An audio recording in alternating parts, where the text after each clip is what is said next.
Magandang tanghali po sa lahat, Luzon, Visayas, Mindanao, kung saan kayong dako ng mundo po, tayo nagbabalik dito sa aking munting channel po para mag-discuss ulit ng another coins. Ayan po. At ito po ay ating hilig, pangungulikta po ng barya. Ayan, sari-saring barya ang ating mga kinokolekta. Ayan, siniseling natin dito sa aking YouTube channel ang kanilang mga presyo po, kung magkano na talaga. Ayan po. Magandang tanghali po sa aking mga subscriber po, kung saan kayong dako ng mundo po. Maraming salamat sa inyo.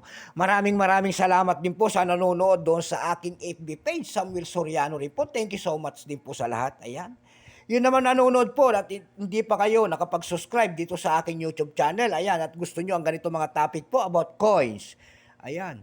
Siniseling natin ang kanilang mga halaga sa mga pamantayan natin, mga platform po para makita natin talaga ang kanilang mga presyo po. Ayan. Makisusuyo sana ako sa inyo at malaking tulong ng gagawin ninyo tulad ng pagpindot ng subscribe button, like and share para ma-update po kayo sa mga latest ko pang gagawin mga video po. Ang pag-usapan po natin ngayon ay pera po ng BSP, 1 peso. Ayan. Year 2007. Ayan.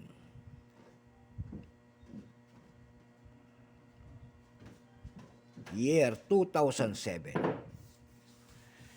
Bago tayo magsimula sa ating talakayan, kilalanin mo muna natin siya. Siyempre po, issue po, Philippines po, period, Republic, 1946, up to date po. Type, standard circulation coins, years 2003 hanggang 2017. Ayan. Ito pong kasing year 2003 hanggang 2017, ito po ay magnetic yan. Ayan, diba nito yan, magnet? Ayan, magnetic po yan.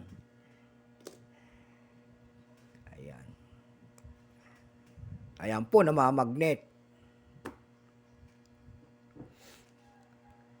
Ayan, kaya hiniwalay nila kasi ibang composition nito. Yung 2003 naman hanggang 1995 po, hindi po yun namamagnet. Kaya magkaibang metal ang ginamit.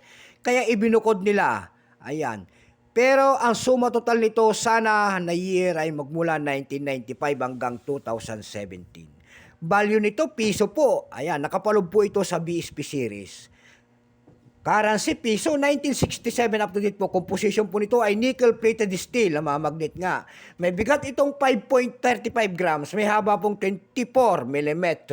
May kapal po naman itong 1.9 mm. Hugis po, siyempre bilog. Orientation yan, may alignment. Number N-17107. Reference number KM-269-A. Ito pong year 2007 ito, kung tawagin ng ating mga kolektor, ito po ay bold letters. Ito lamang po ay 8%, hindi pa po walang maintenance pa po ito at ginagamit pa. Pero may price na kung tawagin ng ating mga kolektor doon sa ating numista.com, yung kanyang very fine 14, extra fine 14, almost uncirculated 18. Dako naman tayo sa kanyang price. Ayan, mahirap na magagilap ng kanyang price yung year 2007 na ito. Ayan. Tanging doon lamang po sa carousel page tayo nakakita ng mga nagbebenta nito. Ayan. Doon sa carousel page po nito, may nakita tayo nagbebenta nito ng 200 pesos per piece. Meron din tayo nakita doon na 300 pesos per piece. Ayan. Meron naman nagbebenta doon po, 2 pesos coins po. Ayan. 2004 hanggang 2007, nagkakahalaga po ng 300 pesos din. Ayan. Doon naman po, mayroon tayong nakita, ayan, ang seller po ay si Coins Box, ayan.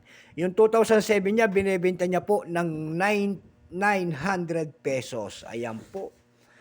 So hanggang dito na lamang po, Luzon, Visayas, Mindanao, kung saan kayong dako ng mundo po, kayo po sa lahat, and God bless.